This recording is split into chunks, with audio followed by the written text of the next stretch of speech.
When you help someone, you feel maybe 100 times better than making a paycheck. 100%. I got a stack of paychecks in my car right now that I haven't cashed. I don't even give a crap. I've had students or people where they're like, Brian, I was literally in a broken down car. what the hell am I gonna do? I gave you guys $3,000. I'm so lost. And then even if it's 50 to 60K a year flipping houses, I'm like, hell yeah. I guess like talk to me about impact. When did you realize that making an impact was so important to you? Yeah, when I pursued all the things that you just described, and once I got them, it didn't really do anything. Yeah. So like I've heard Dion talk about it recently, and I love what he's doing. He's like, imagine like driving the best car, but you don't feel like you're actually getting anywhere. Yeah. Imagine sleeping in the best bed, but like you can't get a nice rest. I'm not to go back to the EXP thing, but that's why I don't want people to be agents, because I'm like, dude, there's so much more. And they get stuck in this like rat race of They can. get listings, but help buyers. Yeah. Where I just want them to think bigger. Yeah.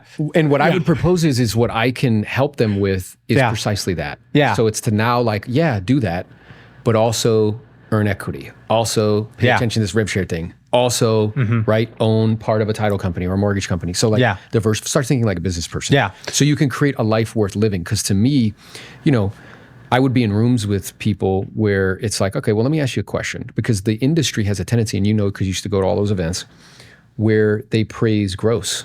Yeah. And you have to be very careful how you incentivize people because it shapes behavior. Oh, 100%. And that was deep. Yeah. Write that down. Right? That's very true. And I would be in rooms with people and I'd be like, bro, like, let me ask you a question. If you made $1 million but got divorced, are you still successful? No. Because to me, there's no amount of external success that can make up for failure at home. Mm-hmm. Or it's like, let's say you make $1 million a year, but like you never go to any of your kids' events. Are you still successful? Right? Yeah. And I think if you have the capacity to lead, you should.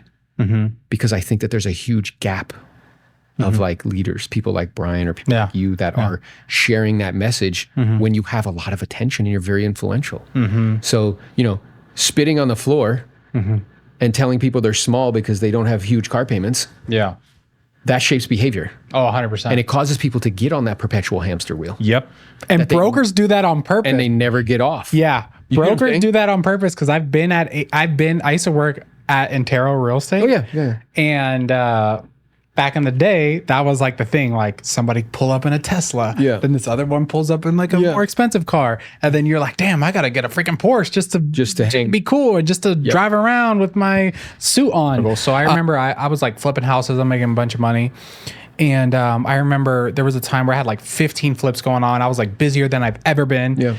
And I was like, damn, dude, I am not happy. Like, this sucks. Like, I am like... You were like empty. Yeah, I was just like, damn. I was like stressed out, empty. Friction at home because you're working too much. 100%. I was like, dude, real estate's number one. My family's going to be number two, but just for this year. Yeah.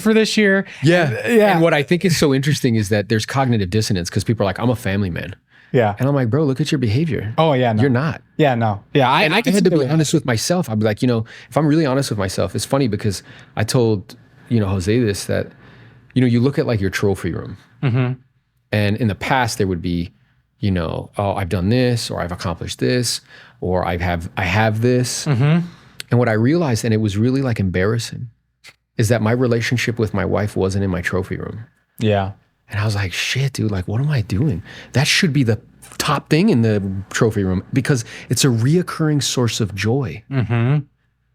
Where those other things are hits. And we drastically overestimate the power of those hits. Yeah. Because like I remember I had a car on a dream board for like 2 years. I went to the Mercedes-Benz Museum while I was there and sat in it. And then I got it. Yeah. And for 2 months, it was like, oh my God. And then it was just a car, bro. I know. Like it totally disappeared. Yeah. And you drastically overestimate what you think you're going to derive from that. Yeah. And in the end, like what really matters is, again, relationships and impact. Yeah. And I remember going to one of another mentor that I had, and he asked me to speak at his like 30th anniversary of writing his book. So I flew out to Texas and I did it. And it really struck me because there were people in the room who flew all around, the country to be there. They're Skyping people in. And what I recognized, I thought I was the only one that he had made such an impact. I thought I was like special. Yeah. And I realized instantaneously, I'm not special, dude. He's done this for a lot of people. And what I became aware of is that everybody was in that room, not because he had made them rich or because like, you know, he made them blissed out of their mind. It's because like he gave them something that was very helpful or useful. He made an impact in their life. Yeah. And what I realized in that moment, I pulled him aside. I said, hey, like not only have you taught me a skill, but you're teaching me how to live. Yeah. And that's dope. Because I think culturally, particularly for men, the message that we get is there's only three ways to be masculine. Yeah. One is physical ability, strength. So everybody posts, you know, their bodies. Yeah. Flex your biceps. 2 is sexual prowess. Yeah. 3 is making money. Yep. And I don't believe any one of those have anything to do with being a man. No. I think being a man is 2 things. 1 is having, being able to give love and being able to receive it. And 2 is having a mission or purpose that's bigger than yourself. So what I see is a lot of particularly men running around trying to prove themselves as men in those areas. Yeah. And that leads to what happened to you and what happened to me, which was I do all that. And then I sit around and I'm like, bro, this is like not what I thought it was. Yeah. This is empty. Yeah. I'm not, I have some accoutrements of success, but like A, I don't know my time. I'm working harder now than I probably was like ever. B, relationships are suffering. All these things are suffering. I'd be in my house, right? Paid off house, just to give context, right? I got a nice window with my pool. I can see the trees. Yep. I got my kids with me watching TV. I got my beautiful wife in the kitchen. I got my dogs all around me. And I'm just like anxious as all hell. Yeah. I am just like, holy crap. Like just like playing through all these weird scenarios and like, oh, what if this happens? What if this happens? I got to file my taxes. I got to do this. I got to do that. And I was like, damn, like I realized that I was in that place for a while. And that's what actually got me to go to church, because I was talking to Ryan about it. And he was like, you're anxious because you're away from God and Jesus. So I started going to church. Got baptized. And I'm curious though, when he said that, was there any pushback on that? Were you like, nah, bro? Or were you like, I was like, no. I was like, I'm good. No. I was like, that might work for you, but not for me. Yeah. I was like, I don't know. But I got to the point where I was just almost desperate, where I was just like, I need to figure something out.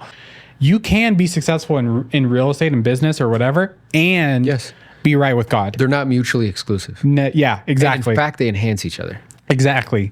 Yeah. And that's what I realized even after like getting baptized and seeing all these things, is like the love, the time, the leverage, all that crap is important. But also whatever your relationship is with Jesus, God, that's even more important, because something could happen and then you're gone and you ain't taking any of this leverage, this EXP. You ain't taking none of it. And more importantly, for myself, I realized like, a leader, right? A leader makes money. They do this, they do that.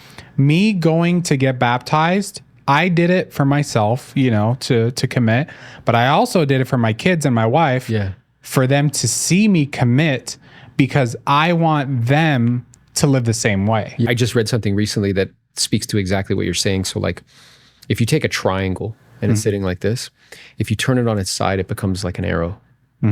And most people do leadership like a triangle instead of like an arrow. So what you're doing now is you turn that on its side. Now it's an arrow, and everything behind the tip of the spear is safe. Yeah. So now you're leading by going forward. Yeah. And moving in a particular direction. And the other thing I mentioned to someone today, we've done a bunch of podcasts, is you know, when people use the word kingdom, you guys have kingdom. People think a geographic place. Yeah. Well, if you look at like the Greek kind of translation of that, that's not what it means. What it means is royal power, royal control, and royal dominion. So in like Genesis, it's like you have control and dominion, complete control and dominion over the earth and all the, you know, right? But that message is different, totally different. So instead of the kingdom of heaven is within you, instead it's the royal power, the royal control, and the royal dominion is within you to make it here as it is there. Okay. Right? And now you're, because you turn that on its side, now you're leading that way. What about like, have you ever had like a spiritual or religious experience where it shaped your life? Oh, 100%.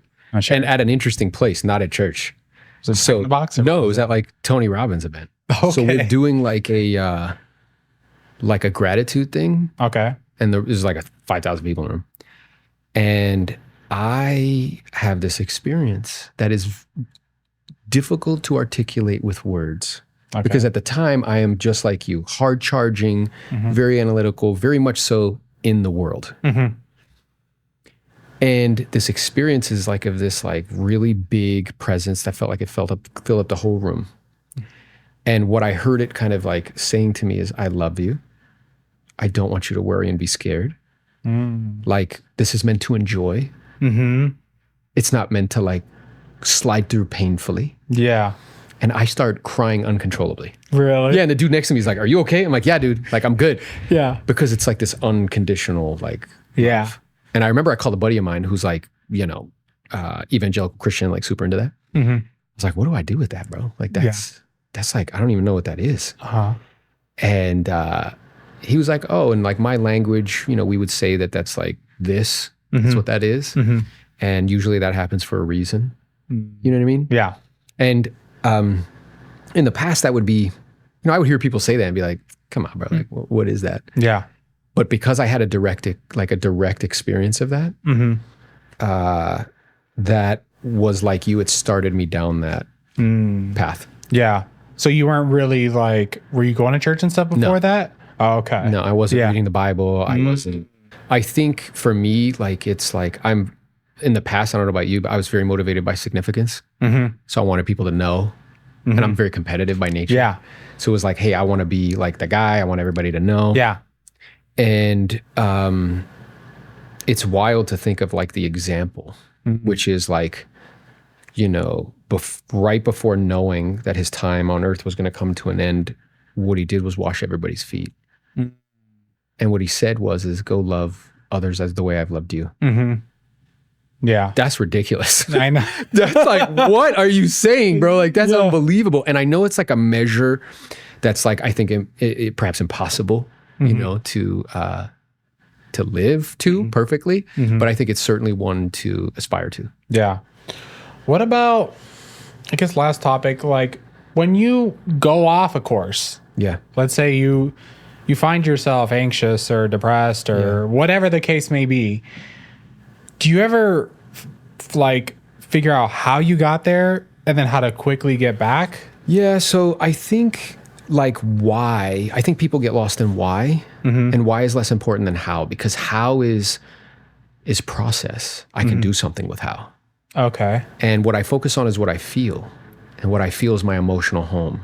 So I can live in a mansion, but if I'm focusing on what's not working or what I don't like, then I'm going to feel lack and scared and worried, right?